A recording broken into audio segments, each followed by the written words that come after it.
Hello, my name is Joshua Pearson, and for my music culture presentation, I chose to talk about the evolution of hip hop through the years. Hip hop originated in 1973, West Bronx, New York City, by a man named Clive Campbell, aka DJ Kool Herc. DJ Kool Herc was the father slash founder of hip hop. And in its beginnings, hip hop was a form of expression for inner city black Americans at this time.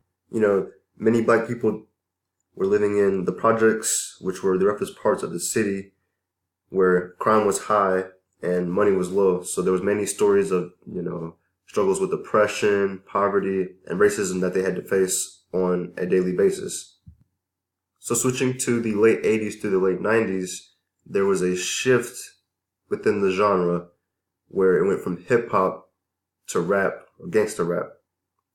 And this shift was a change in lyrical expression. In the 70s and the early days of hip hop, it was about the black struggles that black Americans were facing on a day-to-day basis.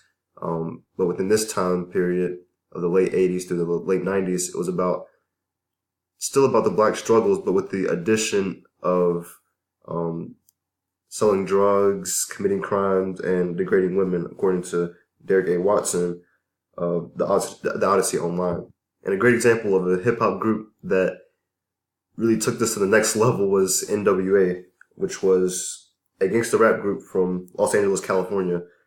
And in most of their lyrics, from just about all the songs they made, there was talk about murdering people or selling drugs and just treating women like dogs, basically.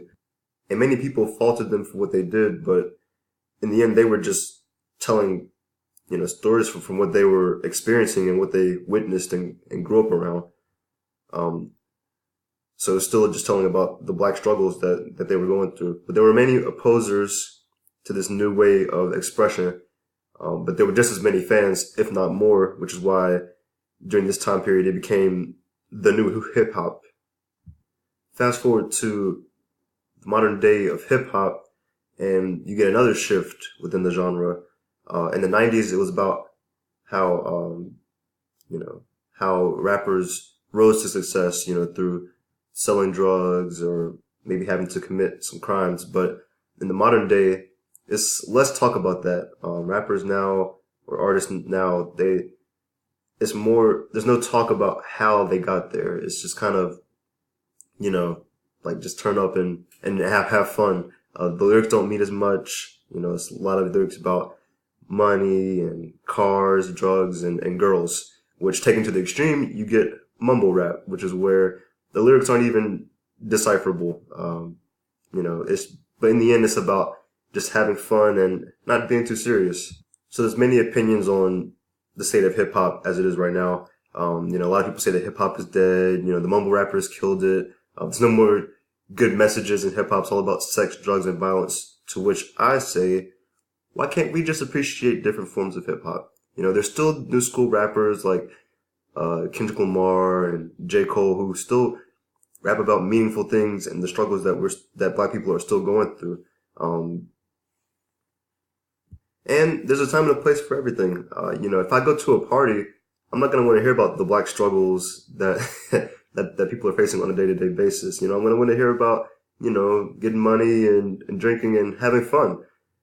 And versus if I actually want to relax and chill, then I'm not going to want to hear about that stuff. I'm going to want to hear about, just a so cool vibe about how things that black people are going through. There's just different flavors within hip hop, so you can't just expect the genre to fit under one umbrella.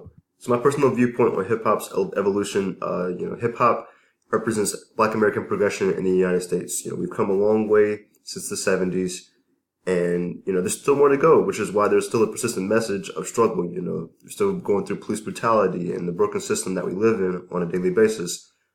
But in living in these better times, you're going to expect to hear more music about, having fun and enjoying the way things are right now. Which is why I say, for fans that love hip hop, just enjoy the flavors of hip hop. There's no sense in trying to fit it under one umbrella. So that's the end of my presentation. I have a link under this presentation from a video of KRS-One, who pays homage to the whole spectrum of hip hop. I mean, Wyclef Jean. And so for any hip hop fans, I think it would be a great video to watch because he just covers the whole spectrum of hip hop, and it's great. So thanks for listening.